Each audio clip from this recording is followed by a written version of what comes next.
સરકારની નિષ્ફળતાનું ઉદાહરણ શક્રેશ્વર મહાદેવના 600 વર્ષ પૌરાણિક મંદિરની નર્મદામાં જળ સમાધિ। ઝઘડિયા તાલુકામાં વઢવાણા ગામમાં આવેલું શક્રેશ્વર મહાદેવ મંદિર જોખમમાં હોવાની જાણ હોવા છતાં સ્થાનિક નેતાઓએ કશું ના કર્યું। ભરૂચ જિલ્લાના ઝઘડિયા તાલુકામાં નર્મદા નદીના તટે ઘણા પૌરાણિક મંદિરો આવેલા છે, જે પૈકી વઢવાણા ગામે આવેલા 600 વર્ષ પૌરાણિક શક્રેશ્વર મંદિર મહાદેવનું મંદિર ગત રાત્રે નર્મદા નદીમાં ઘસી પડ્યું હતું। સ્થાનિક નેતાગીરી અને સરકારની ભયંકર બેદરકારીના કારણે લાખો હિન્દુઓની આસ્થાના કેન્દ્ર સમાન આ પ્રાચીન મંદિરનું અસ્તિત્વ જ ખતમ થઈ જતા લોકોમાં ભારે રોષ ભભૂકી ઉઠ્યો છે। આ શક્રેશ્વર મહાદેવનું મંદિર નર્મદા નદીના કાંઠે આવેલું છે। દર વર્ષે વરસાદના કારણે મંદિરની જગ્યાનું મોટા પાયે ધોવાણ થતું આવ્યું છે, જેના કારણે મંદિર પરિસરની દિવાલોમાં પણ તિરાડો પડી ગઈ હતી।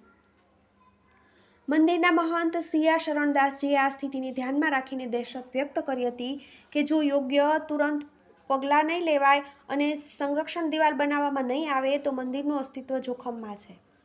ગંભીર બાબત તો એ હતી કે ગર્ભગૃહ સ્થિત શિવલિંગ પણ 1 ઇંચ નીચે જતું રહ્યું હતું। આ વખતે પણ ચોમાસા દરમિયાન મંદિરની જગ્યાના કેટલાક ભાગનું ધોવાણ થયું હતું। દરમિયાન ગત રાત્રે ભેખડનું ધોવાણ થતાં શક્રેશ્વર મહાદેવ મંદિર આખું નર્મદા કિનારા પરથી નદીમાં ઘસી પડ્યું હતું। આ દુર્ઘટનાના પગલે દોડધામ મચી ગઈ હતી અને મહંત સિયા શરણદાસજી તથા વઢવાણાના ગ્રામજનોએ જીવના જોખમે શિવલિંગ, શિવ પરિવારની પ્રતિમાઓ ઉપરાંત પવિત્ર સામગ્રીઓ બચાવી લીધી હતી।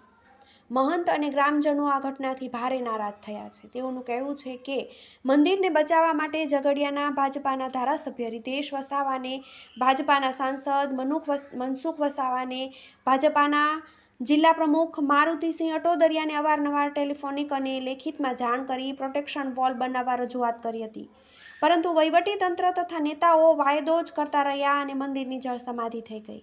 આ પૌરાણિક મંદિરમાં નર્મદા નદીની પરિક્રમા કરતા પરિક્રમાવાસીઓ માટે અન્નક્ષેત્ર પણ ચલાવવામાં આવતું હતું। TV18 news